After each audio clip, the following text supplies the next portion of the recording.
అందరికీ నమస్కారం. నేను మీ శ్రవంతి. ఇప్పుడైతే విశాఖపట్నం అంటే వైజాగ్‌లో కనక మహాలక్ష్మి అమ్మవారు టెంపుల్‌కి అయితే వచ్చాము.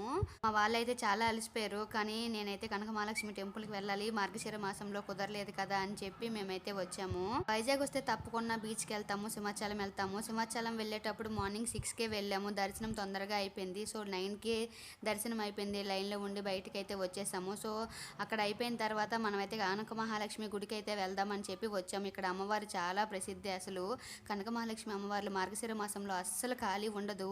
ఫుల్గా అయితే అక్కడ పాలు అభిషేకం చీరలు అయితే మొక్కుతారు తప్పకుండా. జనాలు ఫుల్గా ఉంటారు. కానీ మా అదృష్టమో ఏంటో నిజంగా అమ్మవారిని చూడడానికి మాకు అదృష్టమేమో కొంచెం లైన్లే ఉన్నాయి, తొందరగా దర్శనం అయిపోతుంది అనిపించింది.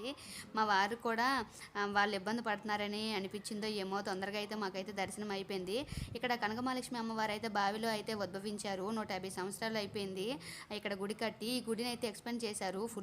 చిన్న గుడే ఉండేది అప్పుడైతే మాత్రం, ఇప్పుడైతే చాలా పెద్ద గుడి చేశారు. ఇక్కడికి చాలా మంది భక్తులు వస్తారు. ఇక్కడికి వచ్చిన వాళ్ళందరి కోరికలు చాలా వేగంగా తీరుతాయని అంటారు. పిల్లలు లేని వాళ్ళకి పిల్లలు పుడతారని అయితే అంటారు. సో ఎవరికి ఏ కష్టం వచ్చినా సరే అమ్మవారి దగ్గరికి వెళ్ళి చీర మొక్కుకొని అడిగింది తప్పకుండా జరుగుతుందని విన్నాను నేను కూడా. మార్గశిర మాసంలో గురువారం అయితే అమ్మవారికి అయితే పూజలు అయితే చాలా బాగా జరుగుతాయి, అభిషేకాలు కూడా జరుగుతాయి. విజనిస్తే లైక్ చేసిన ఛానల్ని సబ్స్క్రైబ్ చేసుకోండి.